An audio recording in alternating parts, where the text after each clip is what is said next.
annonceurs, chefs d'entreprise et autres. Bref, population d'ici et d'ailleurs, cet espace vous est réservé pour la promotion de vos produits et activités, non seulement en français, mais aussi en fond, Ditamari, Fulfulde, Batoum, Dendi. À vous le choix. Pour en savoir plus, veuillez nous contacter au numéro suivant 97 64 79 91 ou 97 17 51 35. Coup d'État manqué. Plan de communication pour salir la présidence béninoise et insinuer un troisième mandat. Ceux qui s'attaquent à Talon rendent-ils service à Bokor? Vox Africa, payé pour raconter des balivernes. Si c'est établi que le président Patrice Talon n'a pas en projet de promouvoir un dauphinat à l'avantage de son ancien bras droit, Olivier Bokor, la prison n'est pas l'ultime recours pour l'éloigner de cet objectif OB26. Il y a 1000 autres options pour mettre la barrière.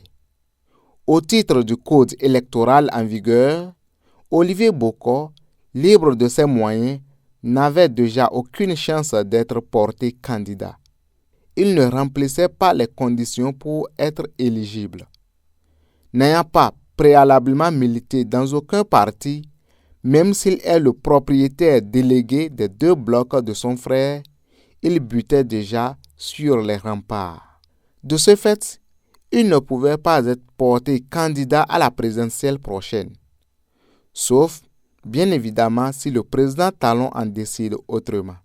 Les lois sont censées être impersonnelles en droit, mais aucune loi au monde ne l'est véritablement. Le code électoral en vigueur chez nous promeut un système partisan dont Olivier Bokor ne pouvait se réclamer d'en être un adepte. Il ne pouvait donc pas en jouir au profit d'une éligibilité. Dès lors, le président Talon n'avait aucun intérêt à lui en vouloir au point d'être obligé de l'éloigner du débat électoral dans une prison. Il est donc évident qu'il est le seul responsable de sa nouvelle situation. Ce n'est pas à tous les coups qu'on gagne. L'échec étant un maître, il faut en savoir tirer le meilleur parti. Jeté en prison pour un crime infamant, le seul allié sur lequel Olivier Bokor peut compter efficacement en prison, reste son seul ami, Patrice Talon. C'est contre lui qu'il s'est fâché pour être à côté de la planque. C'est encore à lui de reconsidérer sa position en tenant compte de l'évident rapport de force pour espérer les ristournes de l'amitié fraternelle. Toute chose encore possible quand on connaît la nature du président Talon à supporter les erreurs de ses proches, même quand il s'agit d'une trahison.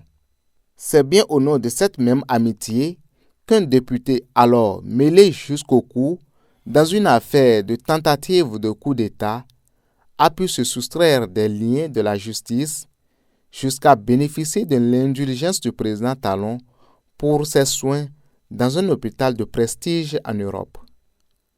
On dit que le monsieur n'arrive pas à garder véritablement dent contre un ami tombé en disgrâce qui a un bon discours. Engager donc un bras de fer inutile contre le président Talon au nom de Bokor en prison n'a rien de productif pour le détenu. Le risque de l'enfoncer est plus que grand. Il ne faut pas jouer au demandeur du phare qui renverse le prêtre Bokor. Irriter la victime, le président Talon, par une campagne de communication contre lui sous prétexte qu'il veut d'un troisième mandat, ne rend aucun service à Olivier Bokor. Le recours au service de nos confrères de Vox Africa n'a finalement rien de productif. Il faut laisser les chances aux bons offices qui pourront toucher le cœur du président Talon.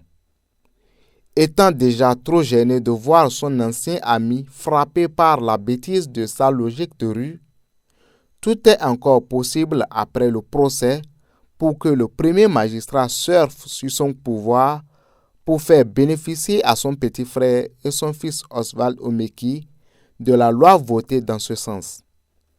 pourquoi ne même pas rêver d'une amnistie? Il est plus facile de faire la paix avec un adversaire de circonstance qui se met dans cette position par erreur alors qu'il avait toutes les faveurs. Que le soi-disant apôtre de Olivier Bokor fasse preuve d'un peu plus d'intelligence et de réalisme. C'est contre-productif de se braquer contre le président Talon avec des arguments de rue. À suivre. Aboubakar Takou.